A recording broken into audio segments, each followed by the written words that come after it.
welcome you to another edition of This Is Wrestling. It is Lee Versage along with Zach frickin' sickin' McGibbon. Zach, you okay? It's been a while. It's been a little bit longer than we've gone, but you were under the weather a little bit, and there is nothing worse than being under the weather and have to perform vocally on radio and television. And that is not an easy task. So you able to get through? Able to get through. Yeah, it was really feeling it last weekend, and I was still feeling the effects throughout the week of my voice. So apologies to all the listeners. Unfortunately, getting under the weather is not fun, and not being able to speak at 100% is also not fun, especially when your job entails you to speak for a living. But we are good. The timing actually worked out okay because I was actually scheduled to take some time off this week anyways. So we are good. I am relaxed. I am ready to go. The voice still sounds good, I think, at least for me in terms of my standards. But we are set to go and ready to talk about what happened in the world of professional wrestling. Well, before that, first of all, I'm going to blame you. Apparently, you're good enough to go as we sit here and record to the Senators game on Thursday night as we record on a Friday. And you were there, and Ben was there, and Tanner was there, and like everyone was there except me, which thanks for the invite, guys. But one of the worst goaltending performances in a while. I'm pretty much going to blame you guys and some of the things that happened during the night, including me watching on television. I'm sure there were maybe even more, but usually now little Cody Rhodes music coming into either the beginning of the game or the beginning of the second period. But by God, Will Ospreay and his music hit during the game. And I'm like, what has happened here? Like, now everyone's converging on making this team bad?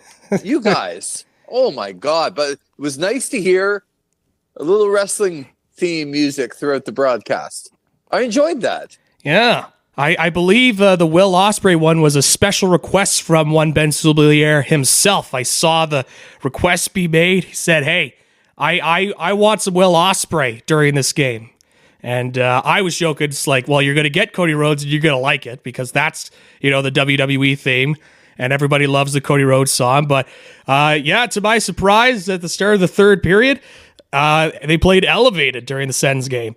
That was one of the bright spots in a game that otherwise made me bad watching Allmark play in net that game, especially the way that the Sens had been playing all night long, where they were pretty much dominant over the Flyers. But nonetheless, still one of the bright spots of that game. Well, Zach, it's basically like a story of you. Most episodes of This Is Wrestling, dominant for most of the broadcast, yet coming up short in the end. Kind of like Hornswoggle. I totally understand. Like all the listeners understand. Like you dominate sometimes, and then in the end, when it matters, not so much. However, let's get to as we sit here, and we've had to take in the week, which is good. We usually do this on a Sunday or a Monday. There hasn't been a ton going on as far as major shows, pay-per-views, so we've got to catch up on some different things. I actually want to start with not getting into the programs themselves, but some of the people that are kind of shifting and moving in the wrestling world. And a couple of names have come up. Number one, Speedball Mike Bailey.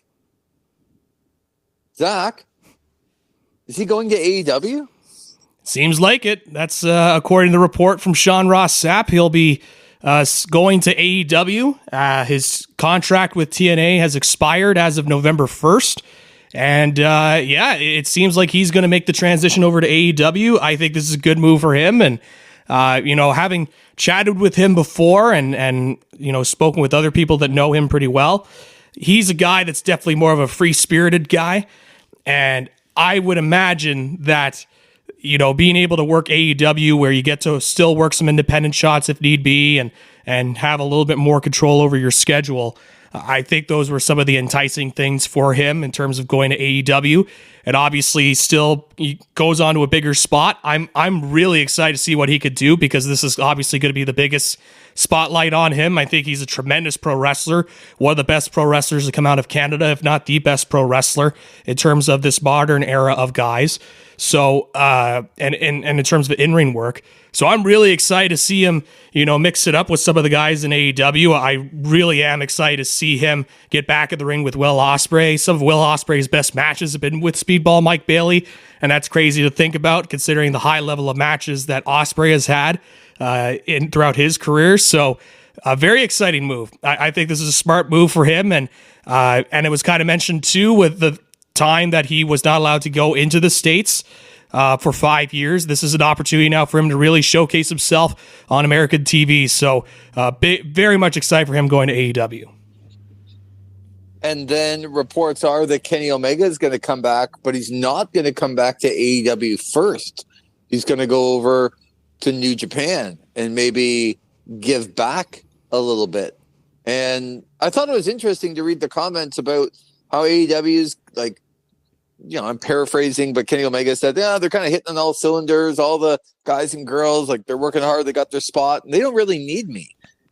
I'm like, well, I don't know about that, Kenny. I love me some AEW, but any organization that has Kenny Omega under contract, they need Kenny Omega. Yeah, and so I don't quite agree. I don't know if he's kind of setting something up with that, or he's legitimately just giving back to New Japan and trying to say nice things about the company that he is contracted to. But still, what do you make of Kenny Omega finally coming back after, a long time on the shelf? And he looks like he's going to go to New Japan first. Yeah, it's quite interesting. He did an angle. He's been doing an angle, I should say, with Gabriel Kidd over in New Japan as well. A guy that New Japan has kind of tapped as somebody that's been growing in terms of the foreigners that have been growing for that roster. And it's kind of like what you mentioned in terms of Omega giving back to that roster. So it is interesting that he goes to New Japan first. I think the big thing that should be noted as well is that the show that he's being planned to be booked on is an AEW, it's like a AEW New Japan super show, essentially, the night after Wrestle Kingdom. So AEW still is technically reaping some of the benefits of that through that show. And obviously they want that show to be successful, and you want to use some of the biggest draws in Japan, and one of them is Kenny Omega when it comes to that. Kazuchika Okada will likely be on that show as well, I would imagine. So AEW is still getting a benefit out of this when it comes to putting him on the show. And, I've seen some critiques in terms of, he should be debuting on AEW TV first and all that, but I don't think this will impact people awaiting him on TV. I don't think it will impact the rating at all. I think people will still be very much excited to see him on TV, see him back with AEW, and I think that this only actually sort of gets people excited because now they're like, okay, he is going to be coming back soon. It's a matter of when is he going to be coming back, and everything's starting to get into motion. So it's interesting that he's going to Japan. It's pretty clear to me that Omega just absolutely loves going to Japan and working in Japan, and quite frankly, some of his best work, even the stuff he's done in AEW, I would still say his stuff in New Japan is some of his best work he's done in his career. So it's fascinating from that standpoint, but it looks like they're going to set up a program with Gabe Kidd, and I guess we'll see where that goes in terms of how that storyline will play out. Yeah, I don't mind him going back and kind of giving back a little bit to boost somebody else to the top of the ranks of New Japan, because they're struggling a little bit. I don't think I've got really to ask you about Zack Sabre Jr. Winning the the IWGP Championship. And am I getting that right? Yeah, the IWGP. Yep. And then wrestling back to back, and Ricochet going over, and he's going to have to go kind of back to back nights here. What do you think about where New Japan is kind of placed Zack Sabre Jr. and the fact that he's going to have to wrestle a couple of, who else is he wrestling the first time? I believe he's wrestling Shota Umino the night before. Umino. So just where they're placed him on top, he's going to go back to back. Ricochet being over. Just your thoughts on all of that. Yeah, this is clearly a test for him in terms of being able to be a main event draw for New Japan.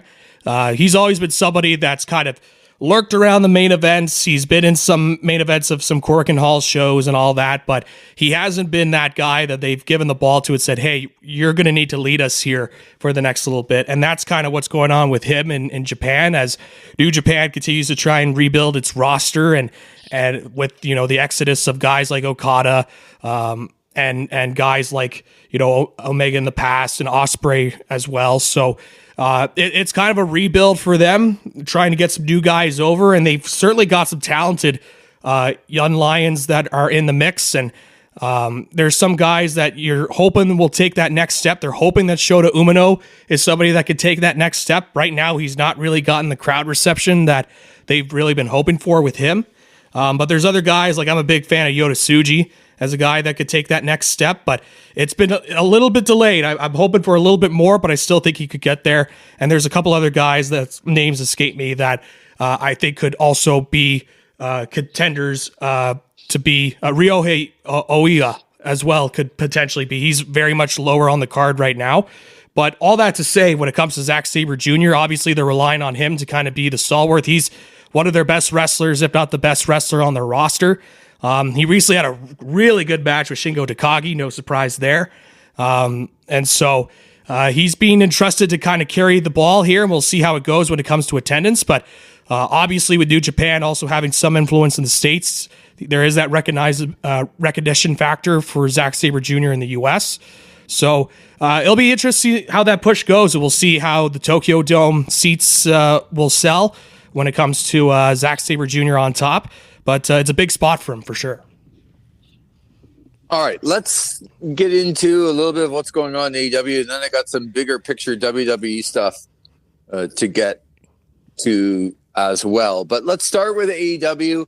I think the last couple of weeks, as we haven't had a chance to really discuss, I think they've been okay. They've been better in some regards, and I don't mean okay like kind of a flat line, okay? Right. I think they've been better in some regards here as far as putting some more top talent on television, putting them in spots that you want to see them. And then I also think they've kind of dropped the ball on a couple of things. Number one, again, look, I'm trying to like Adam Cole because I loved Adam Cole. So I'm trying to stay with him because as a fan, you try and stay with people. We're Dallas Cowboy fans. It's not easy right now, but you got to stay with them. Mm-hmm. Very difficult right now. The sun is blinding me, so not quite able to see things properly. But I don't quite understand how they've gotten to where they've gotten to, where the best of three, and Adam Cole's gonna have to win 3 matches, but then Roderick Strong's gonna have to win 3 matches, and we're actually not going to put those matches on Dynamite, but we'll do the end, and then now it's Roderick Strong against MJF and not Adam Cole. And I think this is way too convoluted, teasing a reunion of Undisputed Era, but not quite getting there. Just when it comes to Adam Cole and the direction that AEW has used, your thoughts on that? Yeah, I was a believer in Adam Cole. I still am a believer in Adam Cole, and I still think there's a chance for him to get back. I do wonder if just the program that he's in with MJF is just not the right program for him, and he just needs to kind of abort mission and get out of this and try something else and try something new, because it just seems like it started off all right when it came to the MJF Adam Cole stuff, and we know how that sort of devolved from there, and I won't relitigate that point. But it just seems like that these two together, they're not really bringing the best out of each other that we usually see from either of them, and it's affecting the heat of the program, and it's affecting both guys being over to an extent as well. So I've not been a big fan of this program either. Like you, I think they've kind of overthought this, and they've tried to, I appreciate them putting thought into storylines and trying to make things mean something and try and make these matches mean something on TV, because you want to make sure these matches mean something. And I'm not even bothered by, matches being put on Collision or whatnot, because you want to try and make those shows, for lack of a better term, must see as well. They aren't, but you want to try and at least incorporate it into your storylines. So I do appreciate that sort of aspect, but the way that this story has kind of gone out, I mean, even from the jump, kind of giving these guys, 3 matches to win in order to face off against MJF, it doesn't scream smart for the heel to kind of do that in this storyline. So, and now we're getting MJF and Roderick Strong, and while that's kind of a unique and interesting match, I think people were kind of expecting an MJF Adam Cole match and kind of get through this program and then kind of move forward from it. And so this kind of screams to some that this will continue in some way further past Full Gear. And I think people just kind of want to move forward and move past this MJF Adam Cole storyline, in the future. As you know, AEW with only 4 shows a year previously, it felt like a culmination of a lot of feuds, and then you could go on to something else where they've added a bunch of shows, and like the WWE, sometimes those shows now don't feel like culminations to feuds. They feel like, a continuation. Right. I don't want to tune in to a pay-per-view where I have to, quote unquote, spend money on also, my time and my excitement level for things that I don't feel, or I'm not going to get a finish. I'm going to get just a continuation of a storyline. I hope that's not the case, but it sure feels like it. Yeah. With this, I don't really know how it can't be, because almost no matter who wins, Adam Cole's still going to be involved in some way, shape, or form. So I don't like that part of it at all. And honestly, I love all of those guys. I love MJF, and by love, I mean, I want to watch. I want to watch MJF when he's on the screen. I want to watch Adam Cole. I want to watch Roderick Strong. But the 3 of them together aren't making it must-watch television for me. Mm-hmm. And that bothers me a lot. I also thought a couple of weeks ago on Dynamite, what they've been doing is a little bit more, and even this week, a little bit more seamless transitions from one thing to another involving big stars. And I'm like, okay, I'm into it. A couple of weeks ago, it was, Swerve, and it was, the Hurt Syndicate, but then it was into, John Moxley, but then Christian Cage was out, but then it was Hangman and Jay White. And I'm like, okay, like this is kind of flowing really well. Mm-hmm.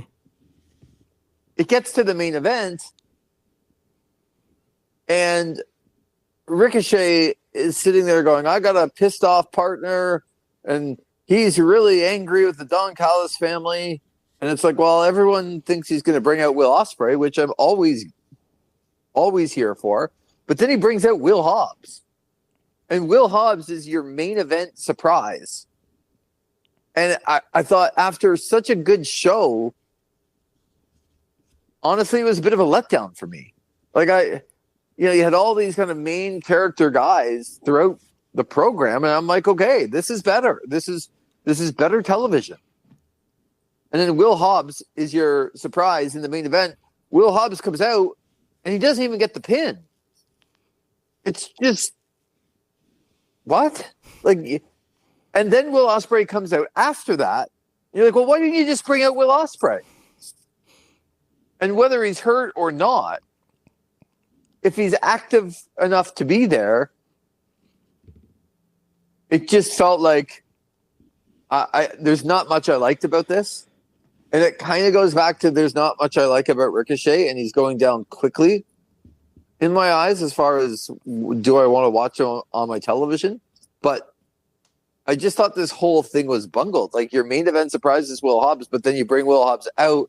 Okay, I don't love it, but if you're trying to get him over, you get him over. But then Will Hobbs is just hurt on the outside, waiting for Ricochet to go through his moves and win. And then you bring out a bigger star afterwards in Will Ospreay anyway. I don't know, Zach. I didn't like this. And Adam Cole was in that run-in for some reason as well. Yeah. That one was, for me, is like, oh, why is Adam Cole coming out here? I guess he's a babyface and it's going to be part of the run-in. But I wasn't disappointed with the Will Hobbs stuff, mainly because, you know, it was part of the deal, how they kind of built it up. It was like, oh, you know, his contract expired with Don Callis' family, and now he's mad at them, and now this is kind of a new element to this story. So I was initially, I was like, okay, Will Hobbs is being involved in this as well. And so it made sense to me. But in terms of that finishing sequence, there was some confusing elements for me as well when it came to who ran out and you know, who made the saves. So I didn't have too much of an issue with Hobbs, but I do agree with you in the sense that if you want to make him a big deal and you're putting him into this spot, you want to try and have it be more definitive. And they could have certainly done more on that sense when it came to making him stand out more in his return. So yeah, that element of that story, I could see where you're coming from there. Well, I think that's exactly it. Like what you're talking about there. If you're going to bring him out, fine. Like, I don't love the decision for him to be the surprise in the main event, but fine. You got to put him over. You got to make him look like he belongs. And he doesn't get the pin. Ricochet gets the pin, but then Will Ospreay runs out. But then, as you said, Adam Cole runs out. I've forgotten about Will Hobbs at this point. So, on to this week for Dynamite. And once again, I thought it was a good show. I thought it had some good elements to it. And then I just sort of got the same thing. It's like I want them to continue. I want them to kind of strike while the iron's hot here. And I'm waiting for this big build-up. And I don't know. I like a lot of things. I like the Hurt Syndicate of what they're doing. I thought the Kyle Fletcher promo with Will Ospreay was better. I felt like Kyle Fletcher finally stepped up and they made him look like, okay, he is a real threat. It matters to him. I was in here. I'm just interested to see what they're going to do now once they get to full gear, because is Ospreay going to put his buddy over? Because if he doesn't, I don't like the bill. I kind of feel like Kyle Fletcher's got to beat him. And is it okay for Kyle Fletcher to beat him right now? I don't know. You tell me. I've really enjoyed the Kyle Fletcher stuff. I think he's been stepping up to the plate with this new push that he's gotten. He's got a new look, as you mentioned.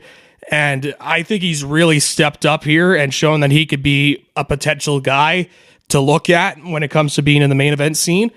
And I think his promos have been solid too. I've been very high up on him. I thought the promo, as you mentioned, with Ospreay was also very good. The big thing with him when I watch his promos is that when the crowd, tries to get him off path and try and get him with chance, he's able to adjust and go with what the crowd is saying and chanting and still being able to put over his element of the promo. And I've seen so many times with guys that get pushed and they get put into this big spot, and they have to go and cut a promo. They have to speak into a microphone, that they could get rattled in front of a live crowd because they want to put it one way, and you're taught to say, oh, I got to keep this this certain way. And I think Fletcher has kind of come up to the plate and knocked it out of the park on that sense. When it comes to the match with Ospreay, I feel like he's got to beat him. I think it makes sense for him to beat him, and I think Ospreay will be A-okay with taking the loss to Fletcher. I think Ospreay is one of those guys where it's okay for guys to lose every once in a while. I think one of the big things that's happened with AEW too, and everybody's kind of got there. This is what's wrong with AEW, but in my eyes, in terms of one of the things they've kind of veered away from, is that they've gotten scared of having guys lose in recent years. And when you have guys that never lose, or you never put guys over, wins don't mean as much if those guys don't lose. So it just, at the end of it all, I think Ospreay, if he takes the loss, he'll be just fine. He's a guy that will remain over.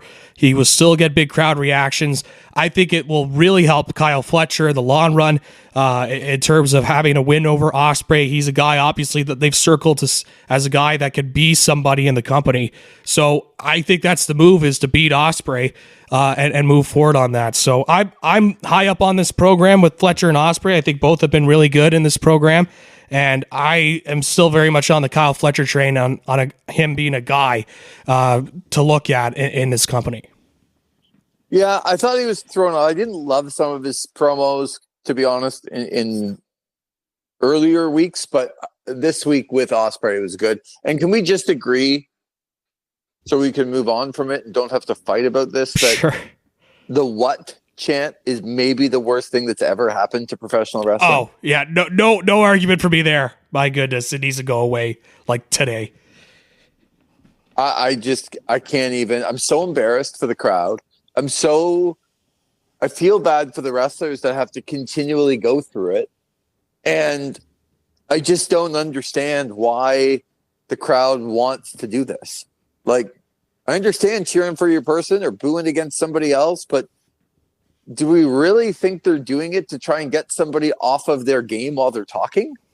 Or are they doing it just to do it because it was popular 30 years ago or 25 years ago? Like, come on, folks. It's actually ruining shows. Yeah.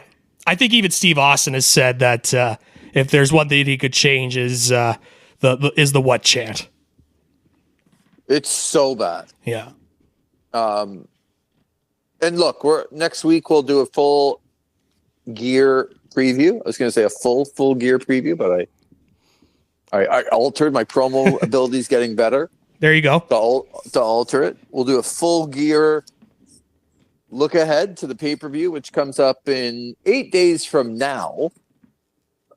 But just a quick thought before we move on to the WWE about what they're doing here with Moxley and Orange Cassidy. I actually really like it. I like the Death Riders. It's a much better fit for me when I watch Jon Moxley on television.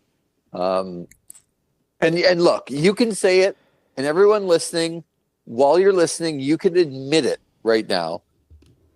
If you think back to Wild Thing, goofy, idiotic, BCC, Jon Moxley, Claudio, we are coming out to Wild Thing, and compare and contrast what's happening now with the Death Riders,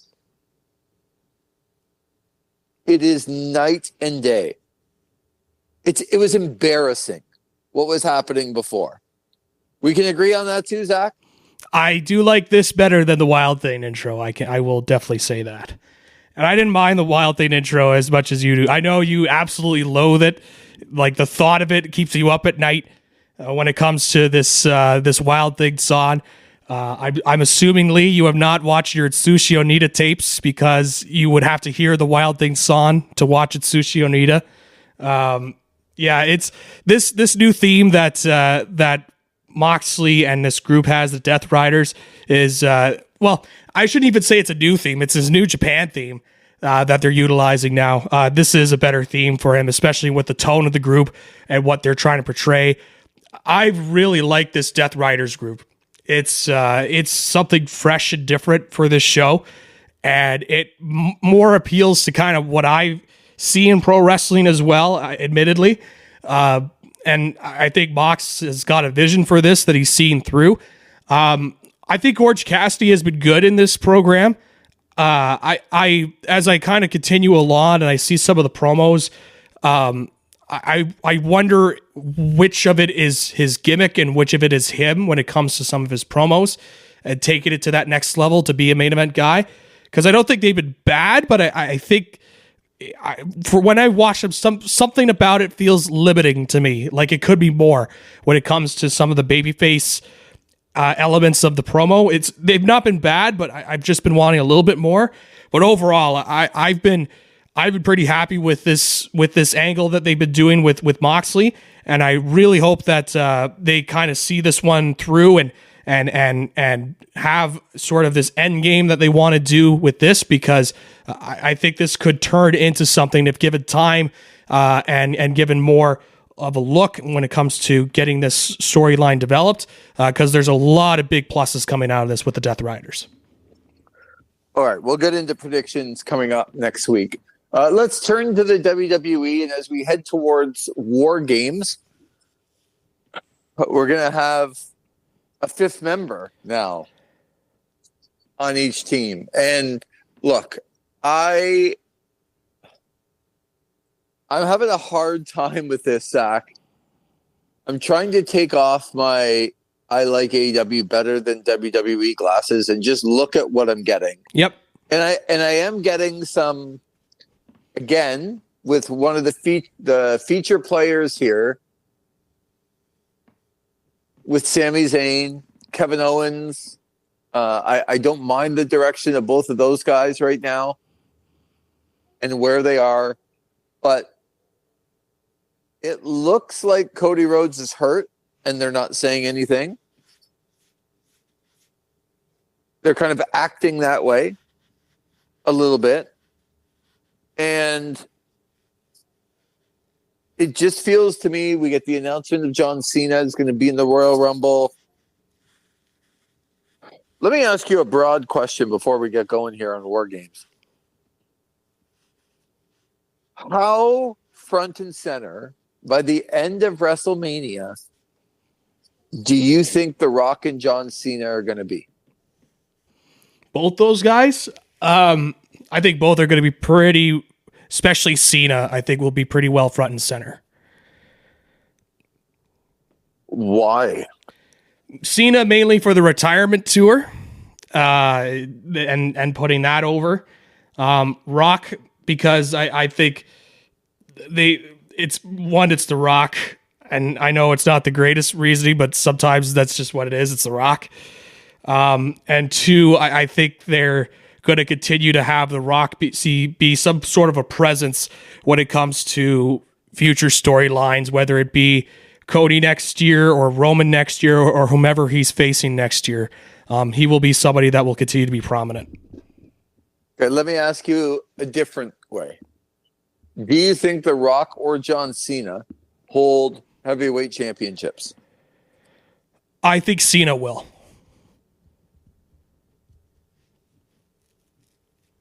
Cody Rhodes or Gunther? Gunther. Are we okay with this? I'm not. But I think we'll be in the minority on this one, Lee. I think there's a lot of people that want to see John Cena break the world title record, and they've got a world title in the World Heavyweight Championship, and they've been trying to build up Gunther, and it's been the classic story arc for Cena for the longest time, where he, they called him Super Cena for a reason for the longest time, Lee. And I think that you'll see an element of Super Cena come back at WrestleMania, and I do think he's beating Gunther for that World Heavyweight Championship. I don't disagree, and I don't really care whether we're in the minority or not. We're the ones in the right. I don't want to see people from 20 years ago main eventing in 2025. I just don't want to see it. Yep. Because at the end of it, when you present one of, if not your biggest show, I still think the main events should be the ones that people are looking forward to the most, that they, A, don't know necessarily who's going to win, and B, it should be a great match. There's a spectacle to it that you can't have in other matches, because that's the main event. That's the marquee people. Like, you can talk all you want about a Bryan Danielson retirement tour, but Bryan Danielson in the main event in front of 55,000 or whatever it was at Wembley, you know you're going to get a great match. What are you getting from Cena or The Rock? And that's my issue, is that, look, sometimes you're not on the right side of what people like, who they like and who they don't like, but there's no John Cena fan that can tell me that he's going to get in the ring and go 28 minutes into this classic match that I'm like, hey, I might not like Cena, but that was a hell of a match in the main event. We have no chance of getting that, Zach. No, the way that Cena is now, like he's, I'd be shocked if he can still go 28 minutes, quite frankly. Oh, if he goes 28 minutes, it'll be worse than Roman. Yeah. And so that is my issue. It's not the fact that even that you're bringing people back from, years ago, but those people can't go anymore. And now I'm going to have to witness, like, put it this way. If I gave you John Cena, The Rock, or The Field in the Royal Rumble, who are you taking right now? I'm feeling like Cena. I really feel like they're setting something up big for Cena. On one side, you could take Cena or The Rock. Yep. Like you can have both of them, and then I get everybody else. And I don't even disagree with you. The Royal Rumble is supposed to be something that has a lot of intrigue. And even if you know who you think is going to win, it's still going to have this kind of marquee stuff going on. I already feel a bit of a dull edge with the Royal Rumble if John Cena is going to win it. Like, I just don't. I can't understand that. Yeah. Well, I think it would do business. Unfortunately, I think it would do big business. I think if you ask, like, they're not even. I mean, we've talked about with WWE a lot of times. Really, match quality doesn't matter as much in WWE as it would for an AEW, for an example. The big thing with WWE and the way they kind of put together storylines has always been moments. And what sort of big moment would, get people talking and get people to chat? It would be John Cena breaking the world championship record, the quote unquote world championship record that WWE has held. Even though I will still say it was Flair with 21, but you know what I mean. So that's what they kind of look for. They love those moments, and they love those, and those moments to them equals business. And I think you just kind of look at everything with Cena and the way that it's kind of built up. That's just business. That they just see it as good business. And I just look at everything right now and the way they're kind of positioning Gunther, and I just think of the storyline arcs that those two have, and how Cena has kind of risen to the top when he got to the top. I think it just makes sense for him to be that guy next year with the retirement tour and everything. You want to try and create maximum intrigue, and I think that's something that WWE will want to do. So I'm pretty much locked in on Cena's winning a world championship at WrestleMania. Which would worry me even further that if The Rock gets involved, do you think The Rock has a chance to wrestle for the other world title at WrestleMania? He has a chance. I don't see that happening. I just can't envision it. I see him more challenging in like a special singles match with like a Roman or a Cody. That's where I kind of view Rock at right now. I don't see him going after a world championship because I think people would know that he would not be able to win the world championship because of his schedule and how often he's available for WWE. I just, there's always a chance, but I think it's a pretty minimal chance. I just don't see him challenging for a title at any point in next year. I really don't. All right. Well, that brings my tension level down a little bit. Now, what do you think that they're kind of building for the fifth member? Do you think Cody Rhodes comes in to be the fifth member? Do you think it's Seth Rollins? How do you think this works out? I feel like The Rock is going to be the fifth member on the other side. There's one wrestler that has still not debuted for the Bloodline, Lee.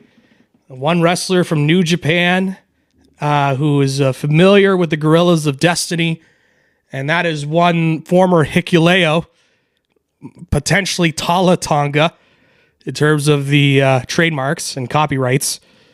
I am under the belief it's going to be Tala Tonga, or whatever his name is going to be, as this fifth member for this new Bloodline.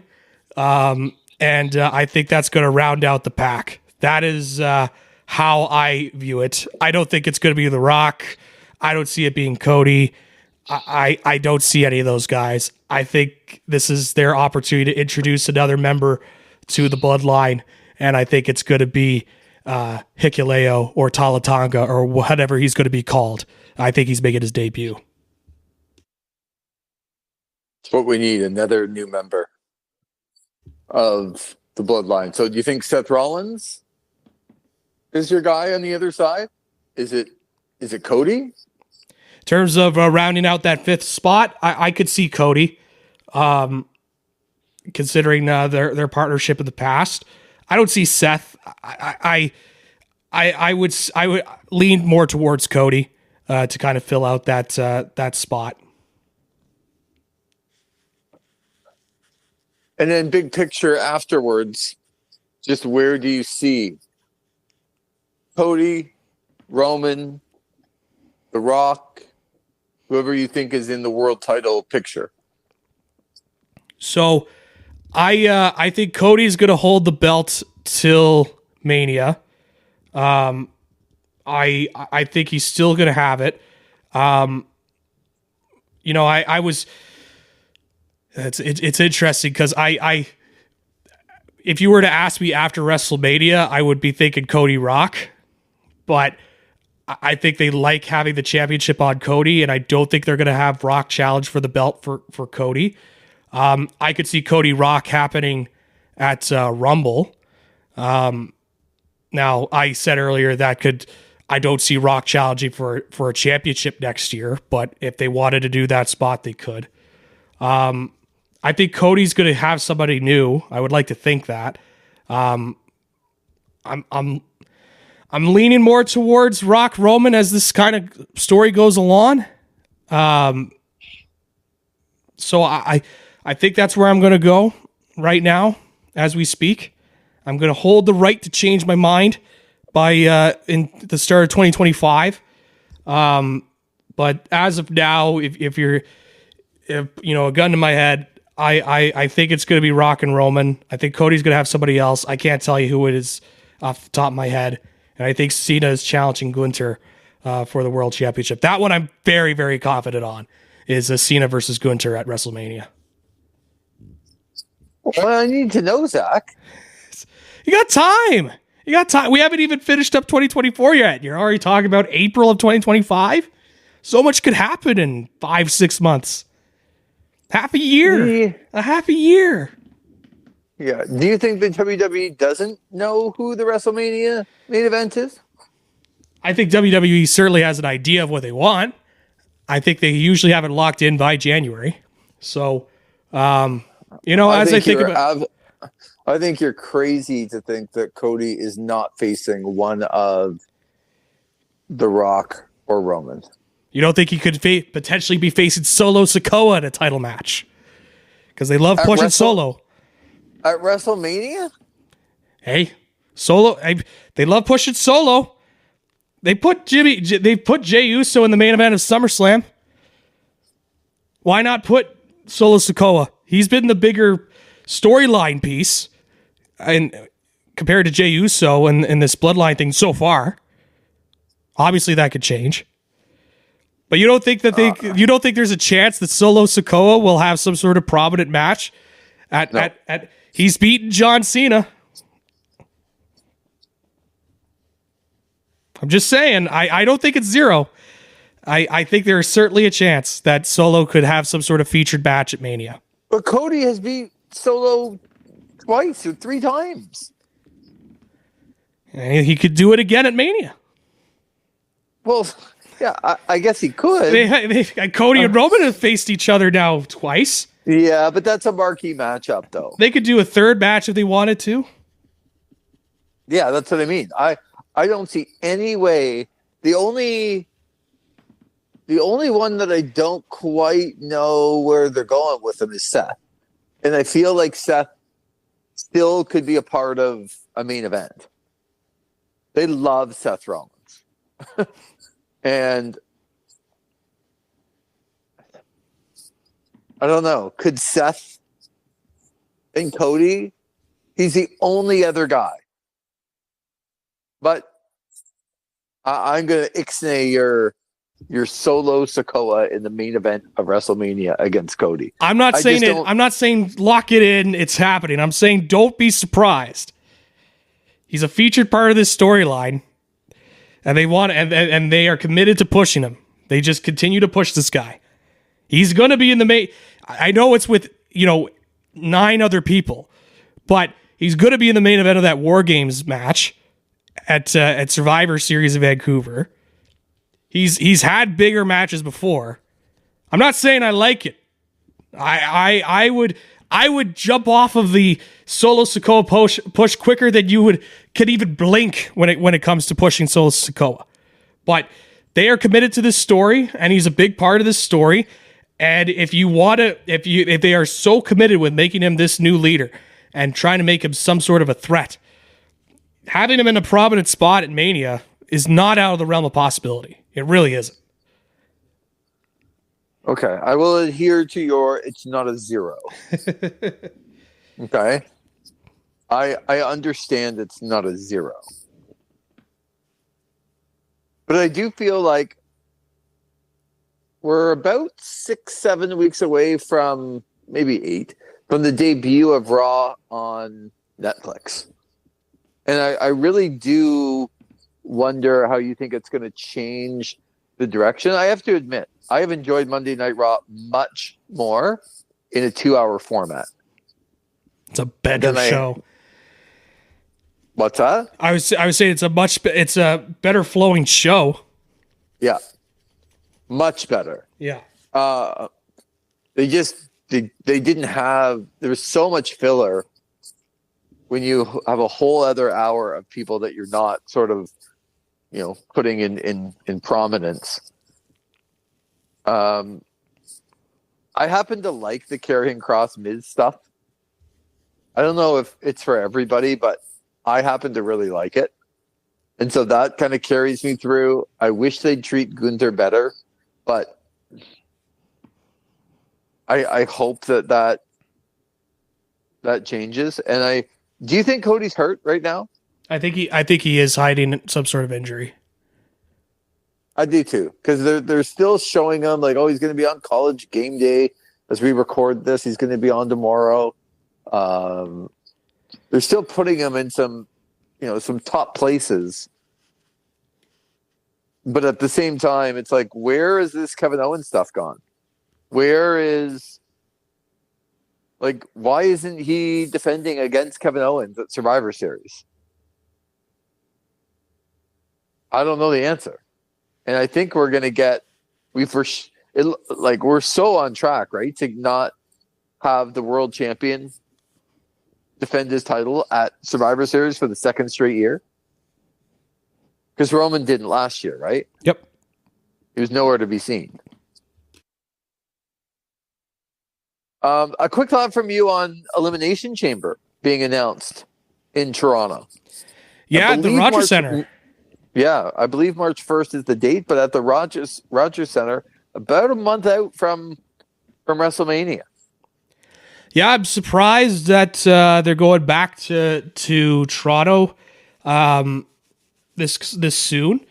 But they are going big. They're going to Rogers Center. This is the first time the WWE has held a pay-per-view or a PLE or whatever you want to call it since WrestleMania 18, when it was Rock and Hogan in that match.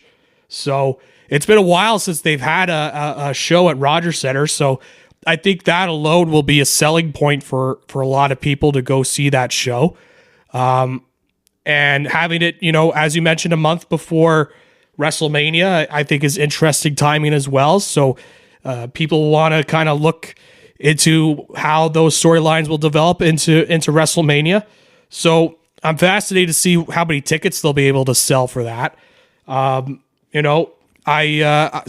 think that's a big move for WWE, and it continues their sort of international look, going to these bigger arenas, bigger stadiums, and trying to make these PLEs really mean something to a paying audience.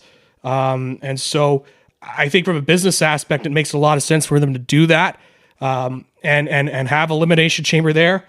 I don't know if I'll be going. I don't know if I can wait like the last Elimination Chamber show 55 minutes between matches.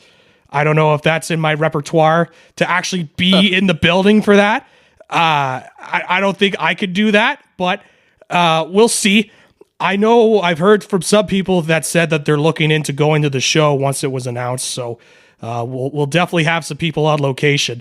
Hopefully they don't have to wait nearly an hour for the next match while they're there, but we'll see. But big news. I think that's big for Toronto, and having a show at Rogers Center. I'm very interested to see how ticket sales will go for that and what the demand will show. Yeah, I know it's in a different venue, but are you surprised for a PLE that they are going back to Toronto like 8 months after they hosted Money in the Bank? Like, I am surprised. That's a quick turnaround, even for WWE, to go back to the same market for another feature big event for the second time in 8 months. Like, that feels a little bit, New York City. I don't even know what other city would be in there, because I don't think Vegas even gets stuff that often. Like Chicago. Yeah, Chicago. Philadelphia. Maybe. Yeah, but I think anybody, like if we were sitting here and there was, if Philly held Money in the Bank and then got Elimination Chamber, you'd be like, what? Why are they going back there so quickly? Yeah. Now, again, different venue, holds more people, can, as these stadium shows, as you've talked about, and, internationally, it's an interesting move for me to go back to the same city 8 months after you've already been there. I don't know if it's a little bit of desperation because okay, we got Rumble, we got Mania, we're having trouble selling tickets. Toronto's a crowd that always kind of produces. They don't really have to worry about the Toronto crowd. You only have to worry about your pricing of your tickets so outrageous that nobody goes. But you could, if they price them properly, that show is going to get, between 40 and 50, the number of people that they're looking for to be there. Yeah. So it's interesting timing. I just wonder if it's a little desperate. And I mean that in the sense of, I know they're doing well, but to go back to the same city again feels like we're not sure that we could do this in a lot of other places. That's how it feels to me. Yep. And we're going to use Toronto like we've used Paris, and we've used Scotland, and we've used, what was the other? I know they did Saudi Arabia, but I mean like the Puerto Rico. Crowd. No, the crazy crowd. They had, I guess France had the crazy crowd, and somewhere else. Germany. Germany. That's it. Or Belgium or whatever, yeah. No, it was in Germany with Gunther and yeah. But it was. The whole point is that, you know, they're using these other PLEs to kind of create that atmosphere, and boy, there's only so many that you can do it for, and as you mentioned, 55 minutes between matches at the one in Australia. Yeah. Oh boy. Yeah. It's really interesting to me that they're going back to the same city twice in 8 months for big events. Mm-hmm. So we'll see kind of what the fallout is. I wonder if, you know, Ottawa, Montreal get, you know, Raws and SmackDowns and stuff, or else they're just going to go to Toronto. And yep. Well, one of the big things with the WWE as well is that they've really been leaning on like local boards to try and get some sort of tourism funding to kind of go there. Like you see it with the Vegas WrestleMania, and you see it with New Jersey as well. A bunch of different places. They're trying to get some of those, you know, grants and those funding, that sort of local government funding, so that they could, you know, show up and do these shows so that they could get even more, you know, income coming in. So I wonder as well if there is that element to it as well, where if Toronto was like, oh, we were so happy with this, we want you guys to come back, please use the Rogers Center, and here we'll waive the arena fee or something like that to kind of entice you guys to come here and perform in Toronto. So I wonder if there is that sort of element to that as well. Not only that, as you mentioned, going back to that market, because if as a company, what sense does it make to kind of go back to a familiar market, especially going back and going even bigger the next time, if there's not some sort of incentive, I would think. So, but then again, as you mentioned, it is a reliable market that they've, you know, trusted in the past. You know, it goes back to when, you know, the Tunney sold to Vince in the 80s. So they've got that established market there that they can rely on. So there is that element too, but I do wonder if there's that sort of financial incentive.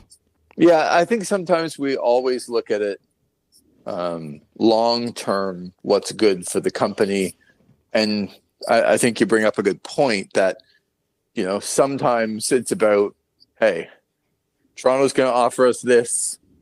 We can get the arena for next to nothing. We can make even more money. We could probably put 45,000 people into an arena that we're not paying full price for. We can charge a boatload for tickets, and it's not even a major pay-per-view. And it's just kind of that short-term, hey, on March 1st, we could make a whole lot of money for an event that's, yeah, it's an event, but it's not like one of our absolute marquee.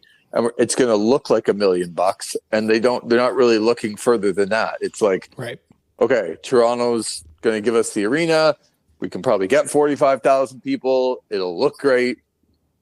And it's the Elimination Chamber. It's not Mania. It's not the Rumble. It's not those other places. So, yeah, like I look at it a little bit more long-term, but I do get it. Like if it's put in front of you that this is, you know, $X that you can make on March 1st for putting a show here. Well, do we have a lot of other better options that could make us as much? No, then let's go make that much money. Right. Which sometimes that's really the bottom line.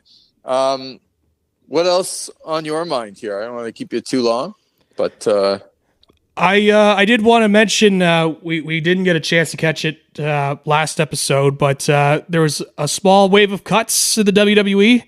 Baron Corbin no longer there in the company. Indy Hartwell is gone as well, and Tegan Knox. Obviously, I think for a lot of people, the big name would probably be Baron Corbin, just considering how long he's been on WWE TV for. He was a guy that when in the late 2010s that it was funny. The company even put the blame on him for the TV not being great in that famous segment with the McMahons out there, and saying we are going to give you a better show, and then they blamed it on Baron Corbin. He was always somebody that they thought could be a guy. They always kept trying to push him and trying to have him in different roles, and he just never really connected for me. He had like 2 cool moves that he would do, but then there would be the actual 20 minutes between the bell when it came to his wrestling ability. So he got cut. I don't see him going to any other wrestling company. I feel like he's done with wrestling, and he's done that part of his career, his life. Is going to move on to do something else. Quickly, Indy Hartwell. I never thought she was progressing when it came to her in-ring ability. I think there was certainly something there when it came to a character that they could put on TV, and she had a bit of charisma. But I thought she was a really bad in-ring worker, and it really held her back from taking that next step to being a prominent figure in the women's division there. Because while I joke that, wrestling being good in the ring is not as high of a priority in WWE, you still have to meet a certain standard in the ring.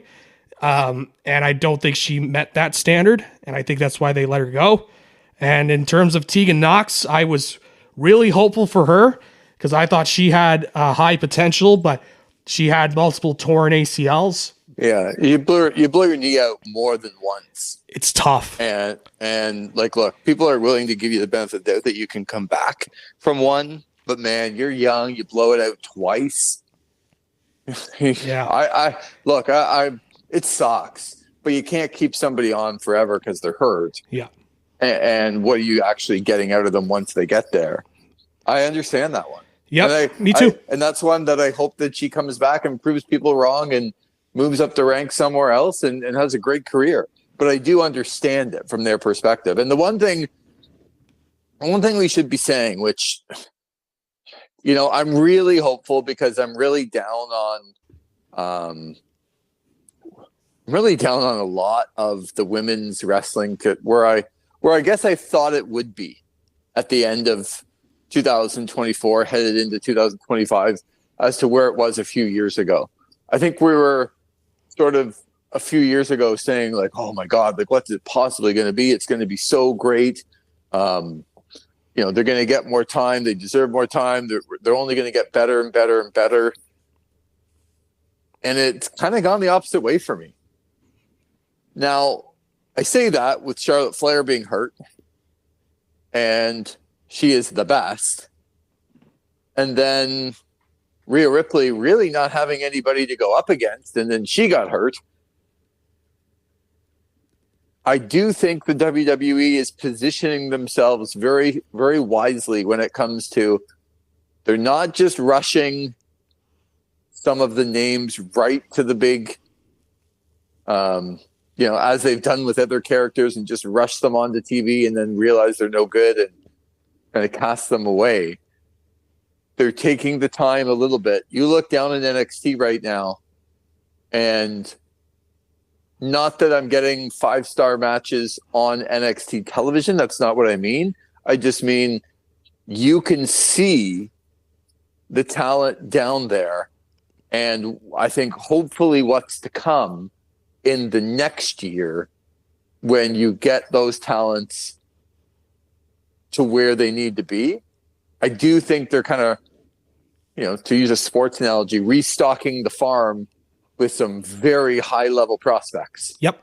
That are going to hopefully get to between, Julia and Stephanie Vacour and why am I forgetting the other girl that they just brought in that Zarya? Yes, the girl from Australia there, yeah. Yeah. And again, we're not getting these 5-star matches right now, but I do feel like the level of the women in the WWE, like if you can get some of those people to where they need to be, I do like Cora Jade. And and I do like Roxanne Perez. And as you said, it just reminded me of all of this when you talked about Indy Hartwell, is that, yeah, like we're not getting much in the women's division. And if you're in the women's division and you can't elevate now, look what's behind you. Yeah. It's kind of like the prospects that would be up in the NHL when you got 3 or 4 first-round picks that are playing in the minors that you know are coming. And if you're not shining now when they're not here, you're not going to shine when they get here. So that's kind of how it feels to me. And I don't want to say I'm excited. I'm down on the women's product as a whole across the board in wrestling, and I'm not getting a lot. I'm trying to like Mariah May and put her in the spot that you told me she was going to be in, and not agree with you here, but I'm not getting a ton from her. I want to like Anna Jay, and I keep getting told that she's improving, and then I keep watching her lose to Mariah May, and spoiler effect, as you're listening, she's going to lose tomorrow on Collision again. Yep. For the third time to Mariah May. And I don't understand bringing somebody back from Japan and putting them in a match 3 times against the world champion and having them lose all the time. I don't quite get that. I'm just down on women's wrestling as a whole, but I do give the WWE credit where I look at their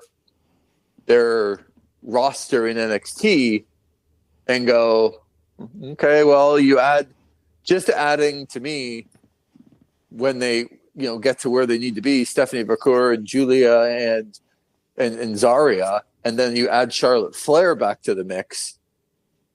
And I need some of these women to I understand the group so that they're better in power of numbers, but it's like I need Io Sky and I need Kairi Sane back to where they used to be, and not just part of some group that's losing more than they're winning. Yeah. Like I know, and she's coming back and she won. She's got a chance at Io Sky to get back in the picture here soon. But, I don't need to see Bayley coming out redemption tour and her getting back on track. Like I'd like to see some really good matches, and I just haven't seen them. But I do feel like the WWE is ahead of AEW when it comes to where they're going to be soon. Would you agree with all of that? I think, yeah, in terms of kind of preparing themselves for the future when it comes to some of their women's wrestlers, definitely. I would argue, I think the women's division now for AEW is better than WWE women's division. I think there are just better wrestlers on the AEW one. I think right now when it comes to that, it's just been the way that they've been booked, a lot of it. I think a lot of the booking of it used to be like you mentioned, like you would see these talented athletes that are coming into their form, and you had your Charlotte Flairs, your Sasha Banks, your Becky Lynch's, your Baileys, and now as we kind of get into this next generation of women's wrestlers, they haven't booked to where it's like, oh, it's these great athletes, it's these great matches or anything like that. They've kind of gone back to a little bit of what you would generally see when it comes to female performers in wrestling. And that's kind of how I've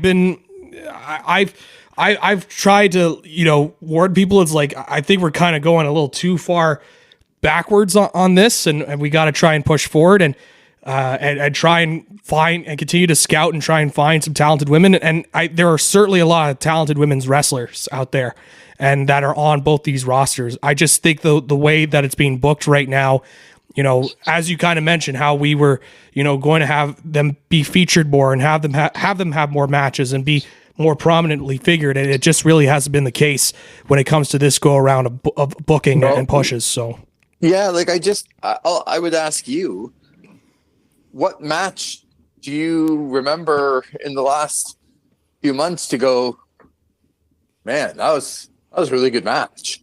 Like, I don't know. Like with the men, you might not love everything that they're doing, but you can still point back to, these guys had a really good match. Mm-hmm. Like, just go back and watch it. Like, what match would you tell me to go back and watch from a women's you know, just from any women in the last few months. Yeah. I don't know the answer, and I don't understand that philosophy from the federations and the organizations. Just go out there and give me some talented women to go out there and have a banger for 15 minutes. And there are certainly women that could do that too. So there's only one match. There's only one match I could think of, and that was the Willow Nightingale Chris Statlander match. And then, of course, then we saw what happened afterwards, where they just kind of blew up everything when it comes to how Statlander was being presented and how and having Nightingale having a world title shot after that, anyways. So, but it kind of goes all the way back to just how they've been booked and how they've been presented. And again, it goes back to identifying the talents that you can trust in to go in the ring and have good matches. And there are certainly wrestlers out there that can, put together very good matches. Like, I'm confident Jamie Hayter can do that. I'm confident Statlander can. Willow Nightingale, Toni Storm, when she's not in full gimmick, I still am confident that she could go out there and have a very good match. Give Mercedes Moné, she was brought in for a lot of money. Yep. Why haven't we seen her go kind of toe to toe in these 15-minute, 20-minute, not classics, but you know what I mean? A match where you go back to somebody and go, you should watch Mercedes Moné, Jamie Hayter on Dynamite. It was awesome. Yep. Why don't we have those things? And as you said, Britt Baker and why not showcase her talents? That's the highlight of Mercedes Moné, is her ability in the ring. And she's had one good match with Willow Nightingale during this run, and she had the match with Stephanie Vaquer as well. And I would argue more that was Vaquer kind of stepping up to the plate in that match.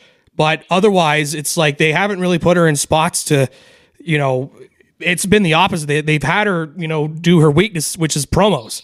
And it's like, what are we doing here? Are we trying to kill this? What made her special here? Why you signed her for the big bucks? So yeah, it's a whole thing. She's got all this money tied up into her. Why aren't we getting what she's good at? Yeah, she's good in the ring. And I just don't understand how we can't sit here and say, you know what? I don't love all the angles and all the direction, but you should see Mercedes Moné and Britt Baker, or Mercedes Moné and Jamie Hayter, or first of all, Moné with the amount she's getting paid in anybody, but also